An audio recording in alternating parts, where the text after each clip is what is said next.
ক্যাটারও অনেক টাইম নিয়ে মারবো। হরে কৃষ্ণ। হরে কৃষ্ণ। আপনারা কি করতেছেন? হরে কৃষ্ণ দাদা। আমরা প্রতি মাসের না আজকে উপোস ছিলাম। কিসের উপোস? মুখ্যদা একাদশী। আজকে কি একাদশী না? মুখ্যদা একাদশী। সেই একাদশী যারা ছিলাম তাদের উদ্দেশ্যে একটু প্রসাদ রেডি হবে। হ্যাঁ, সেই প্রসাদের আয়োজন চলছে এই আর কি। তো কি কি থাকতেছে?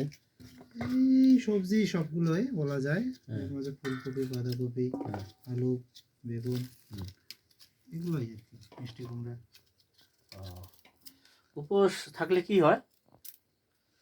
উপোসের তো অনেক মাহাত্ম্য আছে, এগুলো সময় নিয়ে বসে বলতে। আলুটা ফাটি গেছে রে। না না, আমি শুনছি নাকি উপোস থাকলে শরীর অনেক, শারীরিক দিক থেকে তো অবশ্যই, আমি শারীরিক দিক থেকেই শুনতে চাচ্ছি আপনার কাছ থেকে।